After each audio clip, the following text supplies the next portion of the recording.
I'll come into more of the time that you lost your wife and your dear friend, because I feel like you have such a good story, and if I look into that, unfortunate moment that you lose your best friend, you lose your life partner.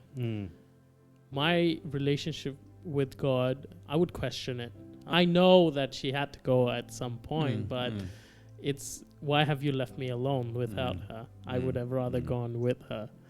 These kind of thoughts are very natural to come in. I just want to know how you dealt with this situation and your relationship with God. Was it hindered, or did you always question what happened, the tragedy? Well, that goes back to our journey of marriage, because in our marriage, like everyone, you've got this culture and you're trying to make them work together, and you've got these habits and this one's got this habits, and they clash, and you've got to work all that out. Because of that marriage understanding the depth and what the marriage relationship is about, and what Jesus, when we're born again, we're actually accepting his betrothal offer that he gave at the Last Supper. Then with that knowledge and understanding, I was able to hand Jean over when it was obvious he was going to pass to the Lord as her new husband, because we are called the bride of Christ. The church is the bride of Christ. So why are we the bride of Christ? Because he's the bridegroom, and we're going to be with him, and that's what's going to happen at the rapture.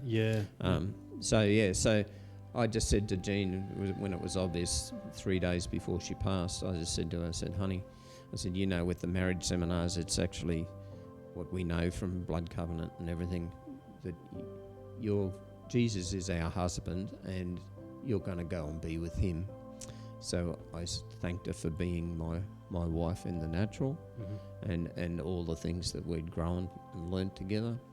And then and said to her, when Jesus comes, you just go and be happy, and everything will be fine here, because God will be looking after it, and I will too. So, and it was emotional, but at the same time, she just was totally at peace. She just rolled over and went to sleep, and I sat back on the chair, and with that sitting back on the chair, God popped a song in my head that I hadn't heard since COC days for a long, long time. And it was simply, Jesus, lover of my soul, Jesus, I will never let you go. You fashioned me from the miry clay. And this peace came over me. Wow. So, sure, I had plenty of crying time. In the natural, but it wasn't lasting, and it wasn't a long-term grief process. So, and God said, I've got things for you to do.